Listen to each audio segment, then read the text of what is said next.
Sadguru Maharaj ki Jai. With the immense grace of our beloved Guru Maharaj, Maharanyam Sri Muralidhara Swamiji, and by the costless mercy of Bhagavan, Sri Madhuri Saki Sameta Premikavarda Thakurji, we are in a Satsangam. Satsangam has three meanings. The most obvious meaning is company of good people. Sat Purusha Sangamam, Satsangam. So, all of us inherently have a spiritual bent of mind, being a Bharatiya. So wherever we settle down, we'd like to have a congregation where we think about things which are not daily trifles.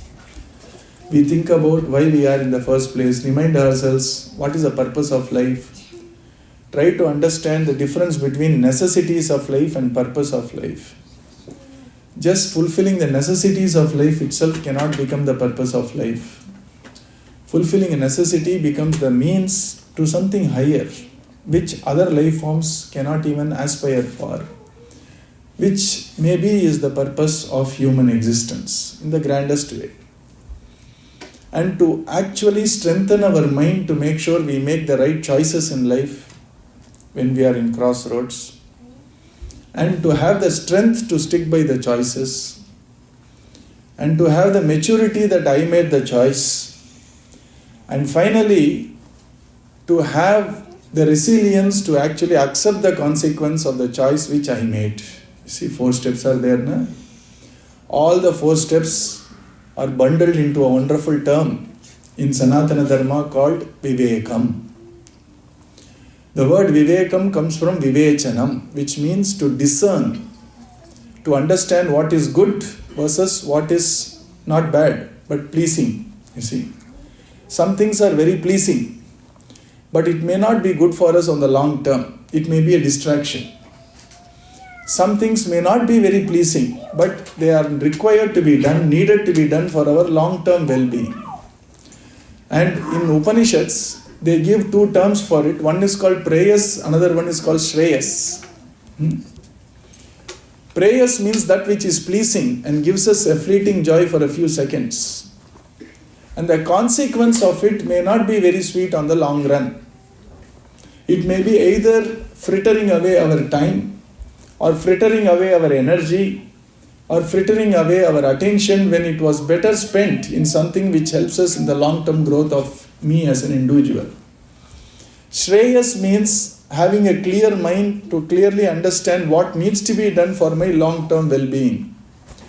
There is an Upanishad called Kathopanishad, where beautifully the god of time, Kalam, the god of death himself, Yamadharmaraja, is giving this highest teaching to a small little boy, maybe 7 years old, called Nachiketas.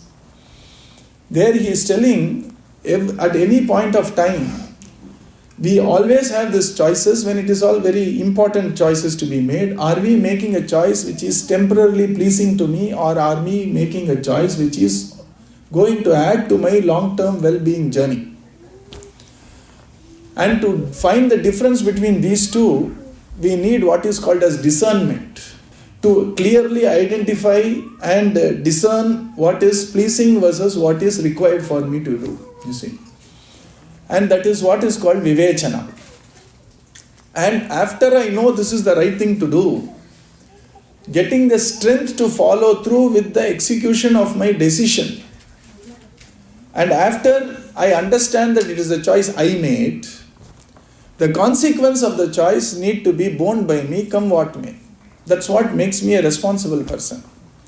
And once I make a choice, if I am clear that I made the choice, then I feel accountable for all my decisions.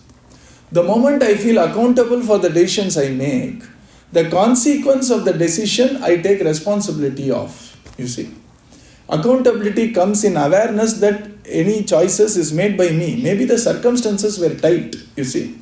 It may not be the best choice I may ever make. But then given the circumstances, given the constraints, any decision I make is my choice. And we need to be very clear about it. There is always a sense of a sick comfort in trying to feel helpless.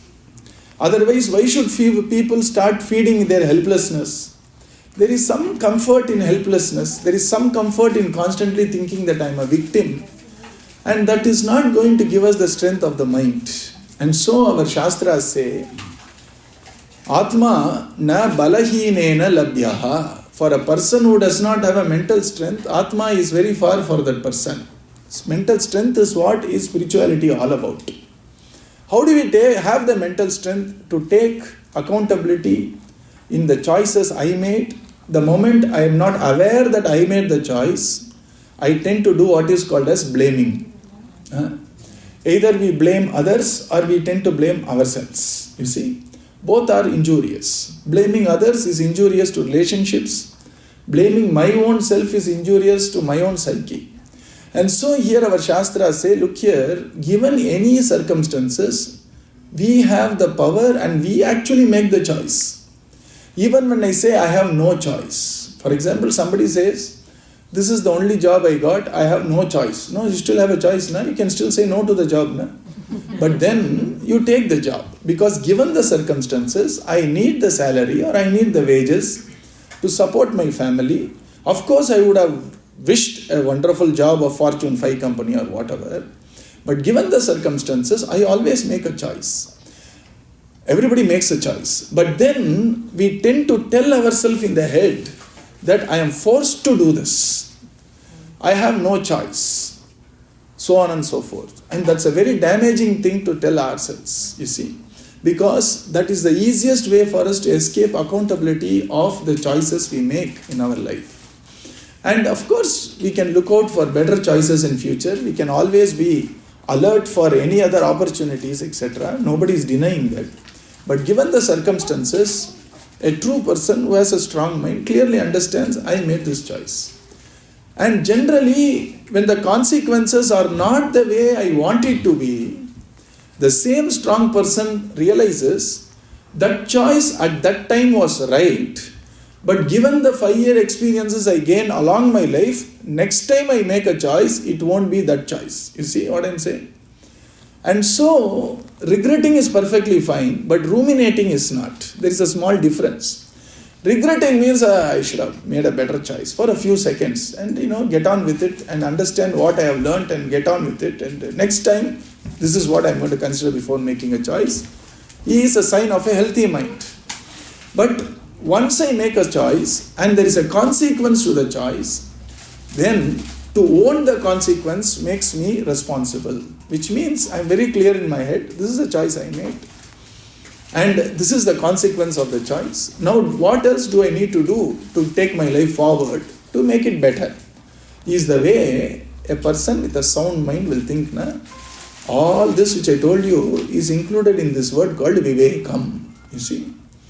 And that is why Tulsidas Goswamiji says, we can strengthen that Vivekam, which means actually being aware that I have choices and aware the quality of the choices, be aware about the quality of the choices. Is it just pleasing on the short run or is it something that I need to do for my long-term well-being? So understanding the quality of the alternatives available and then having the clarity to make the choice which probably most of the time should help me in my long-term well-being, owning up that I made the choice, and finally owning up the consequence of this choice. All these four is what is the word Vivekam is. And Sanatana Dharma stresses a lot about Vivekam. It says that's a very important value to have to make sure that we are clear in our head and calm in our mind so that we can progress in our path of life. If you have this, it is called spiritual life. You see, spiritual life suddenly it does not mean I stop working and I start going to temples, then it becomes spiritual. That's not what is being told at all. Spiritual life means understanding life in its entirety and making the choices in a very sane way with a higher purpose in mind makes our life spiritual. So that's what it is. And religion teaches us how to practice it in small bits day in and day out. Our religion is so adapted to spirituality that it can give you a path irrespective of the constraints we may have in life or the time which we undergo. So we don't need to separate spiritual and religious life as far as Hinduism is concerned. In Hinduism, depending on which stage of life you are in, which profession you undertake, and what type of temperament we have, religion sort of adapts itself for our spiritual growth. You see what I'm saying? Let me give you an example. In Hinduism, there are not many gods, there are only God. You see, that which exists only divine. That which exists is only consciousness, and that consciousness is what we call God, Brahman, Paramatma, Bhagavan, etc. And so why did that Paramatma take so many names and forms is because Paramatma, we think we need to attain him, na? But then if you go through the Bhakti Marga, even the divinity wants to somehow make us emote to that divinity. It won't force it, but it wants it to be a natural flowering. That is what you see in nature also. Na? You put a seed, nature allows time for the seed to become a sapling, and then to become a plant, and then a small bud to come from the plant, and the bud will flower in the right time. You see, nothing is forced in nature. That's why we say natural, na? As an opposite to forced. Don't force, let it come naturally, we say, na? That is how Bhagavan also wants to work with us. That emotion, that connection, that love we need to have for Paramatma, he is very patient for us to happen naturally. And each of us can take our own sweet time in our own way to find that wonderful flowering of love and wisdom. And that is the reason why Paramatma understands that there is diversity in the way in which we like things. And as you know, the same dough, mavu, when the child gets a little bored with idli, what does the mother do? She will put it a little flat on a tawa and say, today no idli for you, don't worry, only dosa. Ore mavu da, you see. And the amma, ore maala, idli, dosa. And then the child says, I am bored with dosa. Chalo, I'll give you uttapam today. Nata utina tikka utina. You see, you make it a little thick uttapam. Today only the kodandiyum paavam. Innocent. She says, okay, today it's not idli, uttapam. Very good. Next day, paniyaram. Ella ore maavu. You see, with the same dough, the mother does all the jugglery. And somehow, if you have a family of 4 children, one child will say, I want only idli today. You know, it is very healthy. No oil at all. There are some health-free creeds, you see. But then it's not tasty, comes the next kid. So she spreads the thing and serves the same dough in form of dosa. And some other kid wants a vegetable in it. You can't make a vegetable dosa, you make a vegetable uttappa. And then finally, you make it into a little, swallowable little nuggets and you call it paniyara, you see. Likewise, this mother of the universe called Bhagavan decided that if I come only in one form and tell everybody has to love me in that form only, how is it possible? People, loko binna ruchi. That one person's taste won't resemble another person's taste. And love or attachment can come only through this medium of taste, ruchi. So Bhagavan decided that I will take as many names and forms as there are ruchis in this world, so that they all relate only to one Paramatma. And that Paramatma is what is called as Brahman or Paramatma or Bhagavan in our Upanishads or in Puranas. But then, if we can't follow the same path towards the same goal, so that Paramatma takes varieties of forms, you see. The one form of Paramatma we all know is Bhagavan Sri Krishna. So if you ask a Krishna devotee, they will say, Krishnastu Bhagavan Swayam. Krishna is Bhagavan for. And who would be that type of a devotee is that person who has a taste for Leela, that person who has a taste for spontaneity, that person who has a taste for love and expression. Those type of devotees would like to emote to the Paramatma in form of Krishna. But then there are some people who are very rules-based, who would like to follow rules, and they feel very upset when somebody transcends or transgresses rules. And they are very picky about routines, rules, etc. And they are very picky about values, etc. They would like Ramachandra Prabhu, who is a very embodiment of all human values you can ever think of. He never showed his divinity, in the sense divine powers, out at all.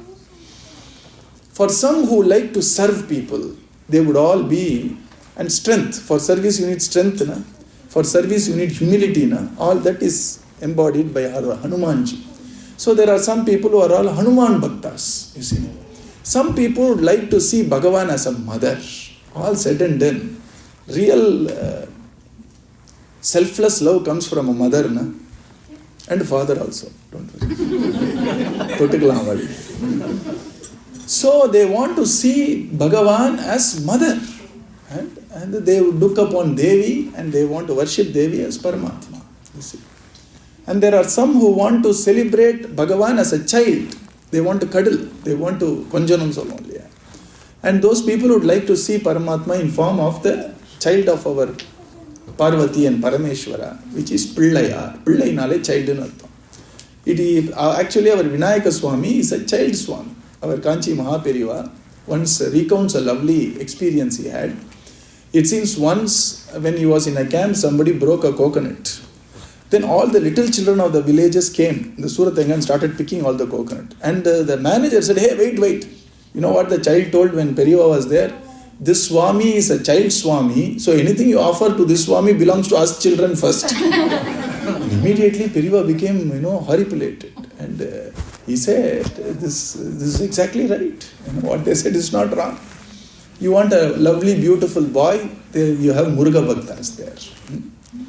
And if you want the deity to be very aloof, Viraktana, to be having the control of the mind and the habits and routine of the highest order, doesn't mix with anybody, very introverted, Shiva Bhaktas. And Shiva Peruman is said to actually live in Mayanam, which is the cremation ground. And he is not wearing any ornaments. Some serpents became his ornaments. Number we have talcum powder. For him, the sambal or the ashes in the cremation ground is his actual adornment. And that is all sign of what is called as Vairagyam and Virakti. So yogis are generally called Shiva yogis, you see, because they get inspiration from that strength of character of Shiva Perumal.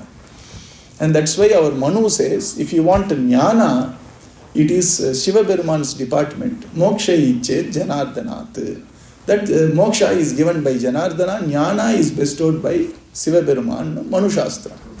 And the reason being, the Vairagyam is very close to jnanam, you see. Without Vairagyam, jnanam is impossible. So depending on our taste, that Paramatma has taken all these forms. And that is the reason why we are many manifestations of one Paramatma. We never said the Paramatmas, even Atma say, some traditions don't even accept plurality for Atmas. You see, Atma, avlada, you see. And some traditions say individually Jivas are different, Paramatma is different. We have our own philosophies there. And so, our religion is very beautifully giving us various ways for us to emote with one divinity in these various names and forms. And our Veda Vyasa Bhagavan not only gave us Vedas, he gave a one lovely path. For each of this path, he created a Purana. And he will raise the deity to the highest level of Paramatma, you see. Because when you want to go in a path, you should be clear, I am going in the path. You cannot stray here and there. Then you will never reach the destination. So for a Shiva Bhakta, Shiva is Paramatma. For a Narayana Bhakta, Narayana is Paramatma, Bhagavan. For a Krishna Bhakta, Krishna is Bhagavan. For so on and so forth. And he created Puranas to show the path which is conducive to reaching that same Paramatma in the various forms. And now these forms and names were not concocted by him.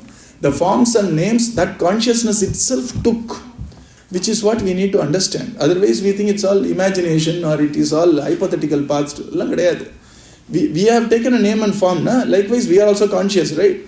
Likewise that conscious, which is, let me call it universal consciousness for lack of a better English translation, that Brahman itself takes various names and forms. Why does it take that names and forms? For anugrahartam, to bless a devotee or a sadhak or a person in a spiritual path. It takes that name and form because only if we are in name and form, we can emote only with a name and form. I hope you understand this. It's very important we understand this. Because if you think you are a form, if you think you are a name, if you think you are a body, you can't talk about formless, nameless aspect of Bhagavan. It is all theory. This is exactly what Bhagavan is telling in Bhagavad Gita. Avyaktahi gatir dukkam dehavadbir avapyate. If you become avyaktam to emote with that universal avyaktam. If you think I am the body, I am the name, etc., then that universal consciousness can be emoted only with name and form. That's why Bhagavan said, generally when we say I, we all mean only body, isn't it? Like, who all came yesterday asked, and some hands went up. So what did you understand from who all came yesterday? Which all, sorry, it looks a little gross, but what are the bodies which showed up yesterday is what Vedantically speaking. It doesn't sound nice at all, right? We never ask somebody, did your body come yesterday to my But actually that's what we mean. When I, body, we are already equated fully. And so when I am in that state where when I say I actually mean only my body, including my mind is also a body. Technically our mind, our prana, everything is called Avyaktahi Gatir Dukkham, says our Bhagavad Gita, saying that this is how you progress. And that people who are completely, they are devoid of an identity that I am the body, I am the mind, I am the thought, I am the emotion, Tandinava, Nirgunam Peslan Tapulda, as per Bhagavad Gita of some Sampradayas. Okay? And so here the beauty is, for normal people like us, we can emote with Bhagavan only with a name and form. The same Bhagavan also has an aspect of transcending name and form, because the moment you say Bhagavan is omnipresent, now obviously it is transcendence. So the beautiful example given in our Shastras is, there is sun which is localized in somewhere in the space, but the sunlight permeates everywhere, isn't it? Even if you switch off the lights, you have light here. Na? Where is the light coming from? Surya Bhagavan only. Na? So in a sense, Surya Bhagavan is beyond name and form. But then the source of this light is from Surya Bhagavan, is localized in a name and form in sky somewhere as a ball of fire. And so our Shastras say that the highest truth is not an or but an and. The highest truth is with name and form, and in the same token also transcends name and form. How is it possible, you can ask? Na? Yesterday I told you the name of our country is Bharat, and the meaning also I told you, Bharupe Brahmani Rataha Bharataha, which means people who have tremendous love and passion to discover the light of consciousness in themselves. You see. And generally each country would like to associate itself with the ideas which it supports. America would always love to associate itself with all the world democracies, because it thinks it's the oldest democracy, and I will support all the democracies in the world. I will try to even make countries democratic because I stand for it, which is a lofty goal in its own birth. Likewise, in India, we stand with anybody who is spiritual. You see, it doesn't matter which country you come from, which culture you belong to, or which path you follow. But if you are truly aspiring to find the truth, we sort of feel a kinship with them. Because Bharupe Brahmani Rataha, the truth is within finally, you see. And when they actually aspire for the truth within, it does not matter which nationality or which culture or which language. A real Bharatiya feels this person must have been an Indian in the last otherwise how did he get such a spiritual, that is our default thinking. And Ramana Bhagavan told that there was once a British person called Chadwick. I think he fought in the First World War or something, and he came to Ramana Ashram. He got so interested in Veta Padashala, if you actually see him wearing dhoti and all, you won't even guess that he is from Britain. And Nalla Patapataya Vibudila Tendulpar. Appo, our Ramana Bhagavan said that he was one of us. He had a little desire and he went outside. He has come back to where he belonged to. And it was not hypothetical, because Ramana Bhagavan said the truth, you see. And that is how we said Bharatnale, that light which is in us, which we call consciousness, when we have the rati for it, ratina, love for it, when we want to actually understand, realize it, we are all called Bharatiyas. So anybody who has the love to understand the truth within are all Bharatiyas, you see. That's how we feel, isn't it? That is what is Bharupe, Bhana, light. Generally in any religion, in any culture, consciousness and light are synonymous. Generally they use light as a synonym for or a symbol for consciousness. And which is perfectly right, because we use of all the five sense organs, eyes are the most vital ones. How do we know that intuitively is, when we actually understand something, we don't say, I hear you. You say, I see. You see. You say, I see. And when somebody gives a riddle and we are not able to solve it, and somebody solves it, I see it now. You saw the riddle na, from day one, but you understood it now. Na? So that which is more subtler than seeing is understanding, which is an intellectual activity of that of our chittam and buddhi. That also we say, I see. Because intuitively, human race, wherever we come from, we equate understanding and seeing. And hence consciousness and light are pretty synonymous for us. And I thought I will use an analogy of light to make us understand the beauty of and in our religion. Generally, about 150 years back or so, people believed that light was merely a wave. Okay, it was not a particle. Particle is very local. Particle has a mass. Particle has some power. Waves, you all know, it's just there. It just spreads. Then came a very brilliant mind, or brilliant minds, I don't know. Earlier, in the early 20th century, when they found out that light can also be a particle. You know how? Because when you have a photoelectric cell, your solar cell, you can actually make electricity out of it. A wave cannot produce electricity like it. So obviously there is a particle nature to the light also. And then people started thinking, is it a wave or a particle? No, they had a problem now. And then came a brilliant mind who simply replaced or with an and most brilliant discovery, you see. So when you replace an or with an and, somehow you are close to Hinduism. I can boldly say that as a blanket statement, you see. Is it work or knowledge? And? You see. Is it home or office? And? Everything and, you see. And is it bhakti or jnana? And? You see, everything. And potelna Hinduism. That is all. Nijama solren, you are sirikirela. Inclusivity and understanding the integration of stuff is Hinduism. So here people, some faiths say that divinity in the highest state does not have a name or a form. Some faiths say, no, highest divinity has a name and form. And just like how they debated on light, our Hinduism long back said it is both. That which is the truth has the name and form also, and it is also beyond name and form. How can two opposites coexist? How did a particle and wave coexist in light? When is a wave? When is a light a wave? When is a light a particle? The beauty, believe it or not, it depends on who receives it. You see, if a glass receives it, it will behave like a wave. If a solar cell receives it, it will behave like a particle. I'm just making it a little poetic. Obviously, light does not have a choice. But if you see it poetically, depending on what is the recipient, that one entity called light knows when to be a particle and when to be a wave. If you keep a mirror, it just reflects back as a wave. If you keep a small photoelectric cell, it actually creates energy as a particle. Likewise, Yanta matramula evvaru talachina anta matrame neevu. If you look at Bhagavan as a lovely name, lovely form, etc., in line with what our Vedas and Shastras say, that Paramatma will become a particle, if I can use that term as an analogy, with name and form, anugrahartam, and give us anugraha.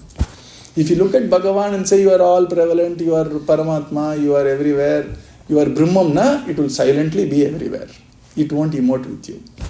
If you want prayers to be answered, it is always answered only by a sagunam. Sagunamna, one with a name and form. But remember, I am not talking about two entities at all here. Only one entity. But how we approach it will actually show us how it is going to respond to us back. Bhagavatam shows very beautifully that Gajendra, the elephant king, actually did a stuti which did not specify any name or form. You see. But then it prayed to some Bhagavat Tattva.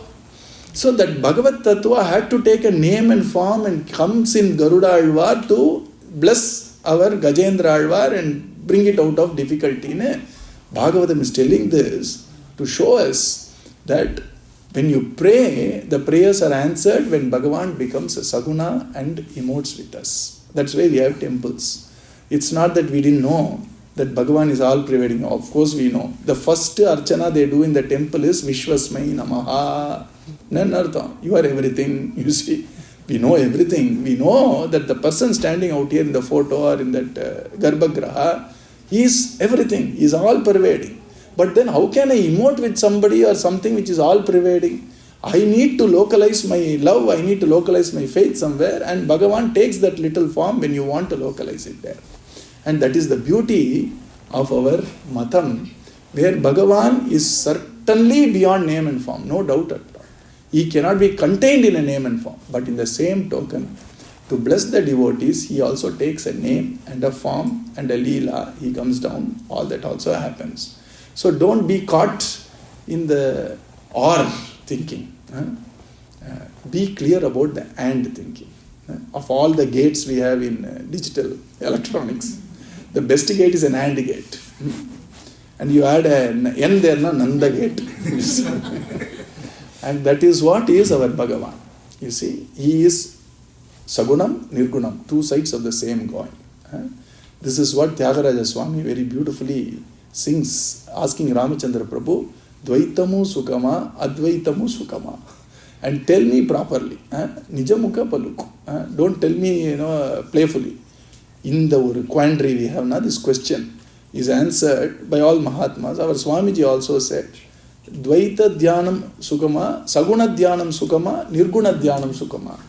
Is Saguna Dhyana more Sukam or Nirguna Dhyana more Sukam? Finally, our Swamiji said, Saguna and Nirguna are two sides of the same coin. And so, Nirguna means pure Ganga water, Saguna means flavored Ganga water. And you can't feel the taste of water, but you are drinking. It will also quench your thirst, no doubt about it. Nirguna Bhakti will quench. But then, there is a flavored water available now, we want to take that, you see. And Nirgunam is like a molten piece of gold. Sagunam is a lovely necklace made from the same molten piece of gold, you see.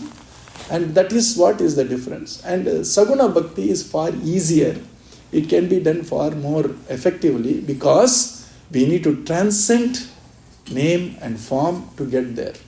You can't imagine namelessness, formlessness while you think I am the body, I am the person, etc. You see.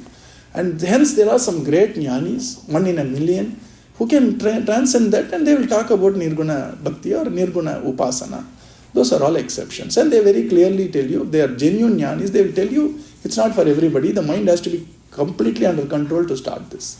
If you take our Ramana Bhagavan's Vyasam, which is Who am I? Nanyar, he very beautifully says the path is Vichara Marga, but for Vichara Marga, the mind has to be controlled. First, control your mind either by diet, or by mantra dhyana, or by rupa dhyana, or by pranayama. Somehow you control the mind and then do the inquiry.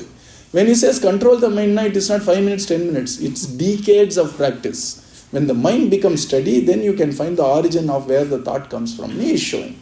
But that path is not for everybody. That path looks very grand. It is grand. But then how do I go in the path when I am not able to control my mind? I am not able to even control my body movements. I am not able to even control my tongue, you see. I am not able to control the taste, you see. Yakavara, nakaka, both meanings. Whatever you can control, you need to control. Control the tongue first, says Thiruvalluvar. Reason being, not only the speech is fueled by the taste, you see. And so once we actually control the taste in our tongue, we have taken the first step, which means we have got admission to pre-KG in a school. Adhikapuru, you need to go. And that's why there was a great Mahatma in the northern part of Tamil Nadu, in a small village called Thiruvalam. And that Mahatma is called Thiruvalam Swamigal, a great Muruga Bhakta of Tirthani Muruga Bhakta. For him, he came from a very humble background. He didn't have much knowledge of all the Shastras, obviously. But then he had some history of bhakti which it was to be culminated in this Janma for him. So Tirthani Muruga Peruman, Kartikeya Swami himself became his guru. And he used to come in his dhyana samadhi and give him the instructions. And the first instruction he gave was Ruchiyai Aru. You see, cut down your craving for eating tasty stuff. Why? Because he has to become a Jivan Mukta. So the first step our Muruga Peruman is telling him is Ruchiyai Aru. Cut down the taste. If you are guided by Ruchi instead of what is good for me, you can't progress spiritually. And the second instruction he gave is Kool Kudittal Ool Pogum. If you take kool kanji, if you take kanji, then all your sins will be washed away. So why I am telling you this is, it's a grand path of inquiry, but it takes tremendous maturity and preparation. Maybe births and births of preparation, which is what Bhagavan is pointing out to our Arjuna, saying Arjuna asked this question. Bhagavan, starting from his Gita Upadesham, at times talked about people who inquire directly into consciousness, Swarupam. They are the people who constantly are, aspiring for something which is transcending name, form, everything, which is Satchidananda Swarupam. And in between he also told about my devotees, my devotees, my devotees. Now Bhagavan is showing both. And both he is saying, I. At times, children do pretend. Na? So we need to understand whether they are the real self or pretend self. We have to know. But with Bhagavan, both are true. It's not pretend. Both are true to the Bhagavan. So when our Arjuna said, you keep saying I to everything, now you tell me clearly, you are showing a path of Saguna. Sagunana, guna means qualities, name, form, etc. Sa means along with it, you are endowed as Bhagavan Sri Krishna before me. And there is also a nirguna aspect of yourself, which you refer to yourself also, I. He is saying there is two are the yogas which I have understood are the genuine paths to attain you. Krishna, you tell me, which knowers of yoga know the yoga the best? Yoga vittamaha, tesham ke. And Bhagavan very beautifully gives an answer which I think is the beauty of Hinduism, where greatest opposites have been integrated by Bhagavan. When you say this is my path, this is your path, it's only a small difference in name and form. I believe in this God, you believe in that God. Both are only name and you have one Nama Rupa, I have Nama Rupa. But here, Bhagavan is fundamentally integrating two paths where absolutely beyond any name, beyond any form, versus having a name and a form, which is Bhagavan with a name and form called Saguna. Bhagavan who has actually transcended name and form as Brahman, which is called Nirguna. Bhagavan says, both paths finally lead to me only. Apo, this is how accepting Bhagavad Gita is. I hope you understand this, you see. And we are thinking this religion, the other religion, grandest possibility. The final goal, the grandest possibility is, the goal is, say, divinity beyond name and form. Divinity with a name and form and a Sutta, Sattva, Loka and all that stuff. Bhagavan says, both are me finally. You see. And so where is the question of fighting between your path versus my path when two apparently diametrically opposite paths have been integrated as they also come to me. But then the path of me being consciousness, pure consciousness beyond name and form is difficult for people to follow. The easier path is relying on my grace, because that path is purely your effort. If you fall down now, you are responsible for dusting off and coming up again. There is no other support for you. But in this path where there is form and name, there is also a compassion, there is also grace. Brahmathukku compassion lang kedaiyadu. By definition, nirgunana, compassion is also a quality, illaya? So compassion, if you put it on Brahman, sagunathukku vandutellinga. You understand what I am saying? When you say nirguna Brahman is compassion, you are talking only about Krishna or Rama or whatever. So nirguna Brahman is consciousness, is exist, that's it. Astityeva upalabhyaha, says our Upanishad. So with that which simply exists, it can't be emoted by us, we can't be emoted by it. At best, we can be it, that's all. Which is the final state of an Advaita Vichara Marga. And for people like us to get to the same state, Bhagavan says, I am telling you an easier way for you.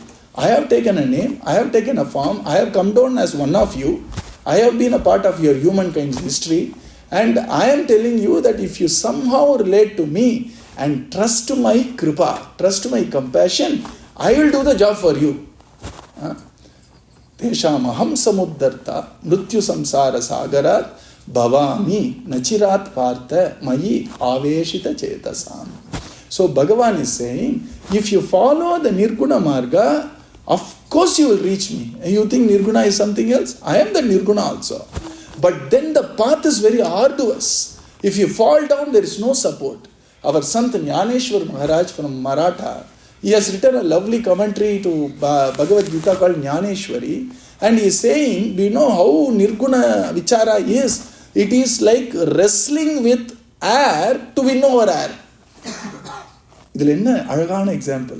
You see, it's a very beautiful example, because wrestlers need to hold on to the enemy's hand or head or leg or something to topple them. So you have no hold at all. You see, In Nirguna, you are all alone. That's why Kabir Das ji says, there is a land without name and form, and there is a nagar without any dwelling. In that nagar, I am going now. The Nirguna Bhakta of the highest order. He started with Saguna Bhakti, and then Bhagavan himself turned himself to Nirguna Bhakta to show to the world that path also. So, Bina Naam Ka Nagar Hai, Abdin or Aragana Dohat, you see. And so, here, our Bhagavan is saying, just like how light is both a wave and a particle, we can get a tangible benefit from a particle by getting some power from it, by putting an electric cell, Mari. Our actual emoting can be done to the same Paramatma, which is nameless, formless, only through the names and forms which he has taken. This is the principle of bhakti. This is the principle of Bhagavata Dharma. And hence, Bhagavan says,